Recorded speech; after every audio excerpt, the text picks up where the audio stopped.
Halo Sobat Trending Militer, hari ini kita akan mengupas tuntas, fakta dan berita terbaru mengenai dunia militer. Simak terus sampai habis, biar lebih paham isi beritanya. Dilansir dari laman zonajakarta.com, Rafale dan F-15X menjadi duo jet tempur yang masuk dalam daftar incaran Indonesia. Indonesia mengincar Rafale dan F-15X untuk memperkuat TNI Angkatan Udara. Penguatan TNI Angkatan Udara dengan Rafale dan F-15X sangat jelas. Langkah pasti Indonesia untuk memiliki Rafale dan F-15X juga sangat cerah.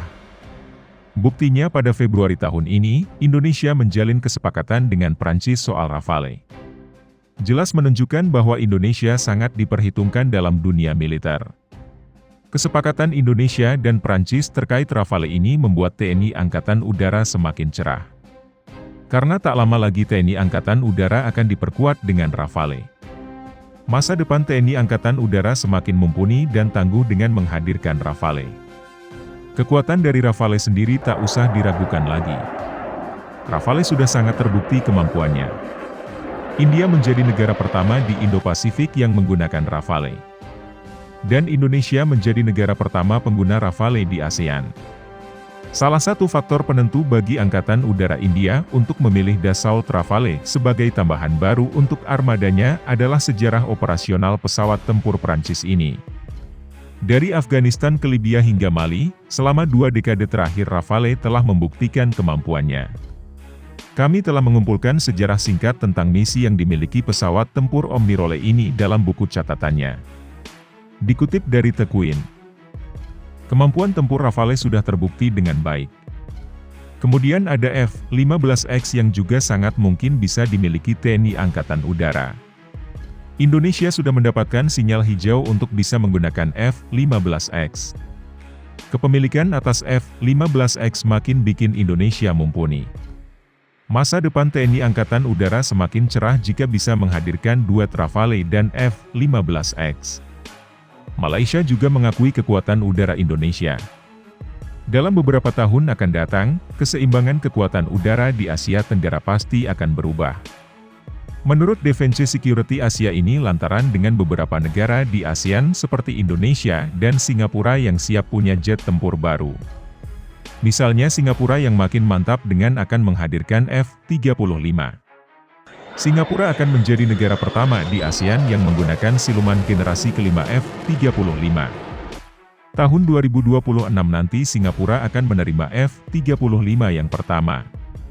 Tentara Udara Singapura dengan lebih 40 buah pesawat pejuang F-15SG, 60 buah F-16 serta 12 buah F-35B, Short Takeoff and Vertical Landing, dan pesawat-pesawat sokong lain sememangnya sukar untuk ditandingi daripada segi keseimbangan kuasa udara.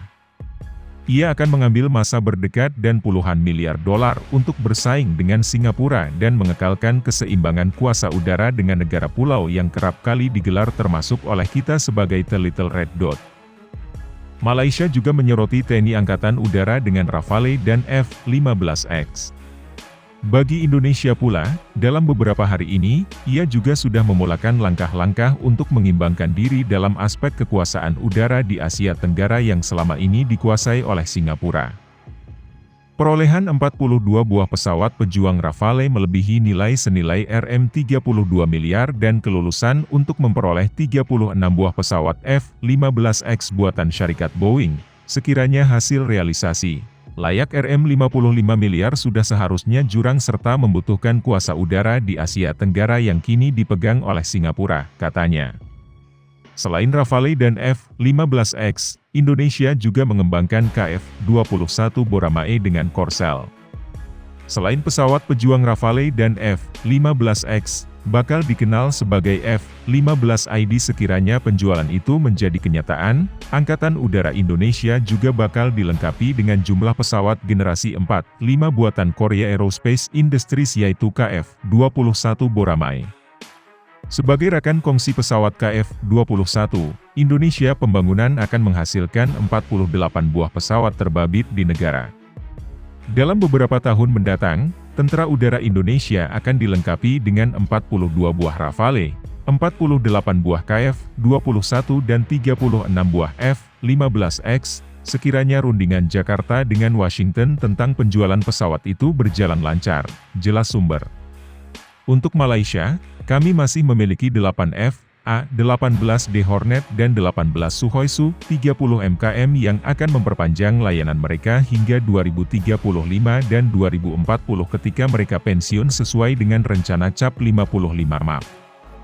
Akankah akuisisi 18 Fighter Lead-in Trainer and Light Combat Aircraft Fleet (LCA) membantu kita menyeimbangkan keseimbangan kekuatan udara di Asia Tenggara, jelasnya. Malaysia masih mengincar jet tempur kelas ringan. Padahal tetangganya seperti Indonesia atau Singapura hendak diperkuat dengan jet tempur kelas berat.